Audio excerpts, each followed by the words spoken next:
I'm Eva Schlegel. I'm an artist based in Vienna, in Austria. And from there I travel the world. I have my studio there, I work there.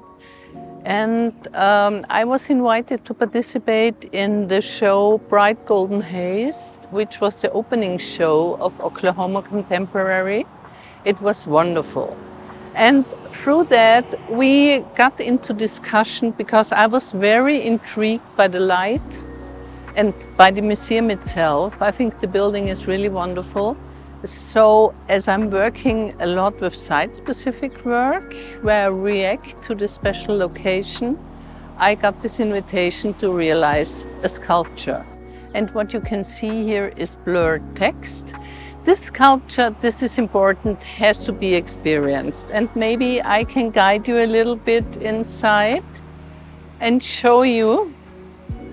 Please, Dennis, look inside here.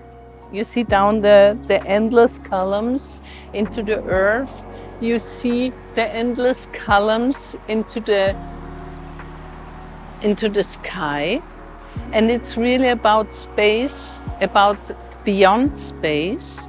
And to that, I combined the sculpture with poems by indigenous artists. I got a list from the museum, which was really great because the books are not available in Europe. I got books by Joy Harjo, Steve Berlin-Oka. Then Joy Harjo edited a book, Reinventing the Enemy's Language, and I was really touched by their writing. I was touched by their poems, and the issue which they were treating was transcendency, space beyond. It was the society's social space and everything about space.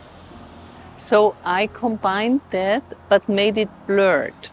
Why did I make it blurred? I made it blurred because the location here, cars are driving by and they see something which I think they recognize as text but cannot read.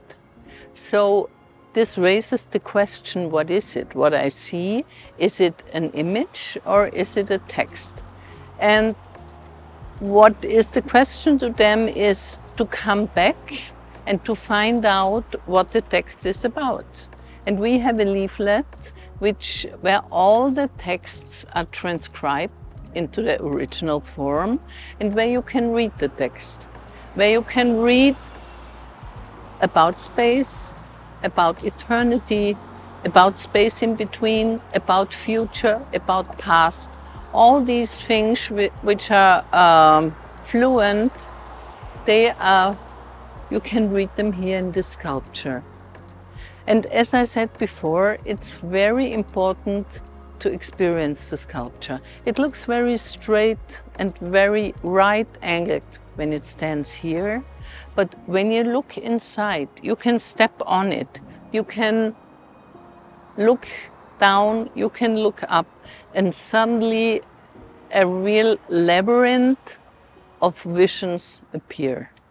There is one poem which I like very much. It's by Steve Berlin-Oka and it's about writing and text, which you find here also treated visually, so to say.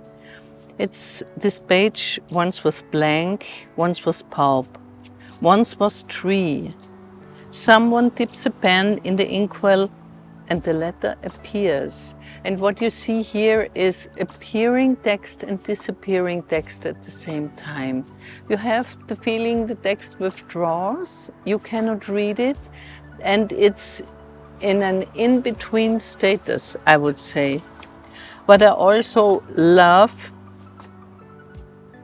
is the girl warrior, to learn how to listen. There's good in this world, there's evil. And the girl warrior is on her mission and she flies into the eternity. So you are connected to outer space also. And it's really, I mean, this is something which really was touching me, I must say. All these moments of change, these moments of past, of future coming together. So this is what really was taking me. I really want to invite you to come here and to see the sculpture, to experience the sculpture, to play with yourself in the sculpture. The message is that there's more spaces than the only one you see. You just play. This is a very playful sculpture. You know, you walk around, you experience yourself being reflected into eternity, looking down, looking up.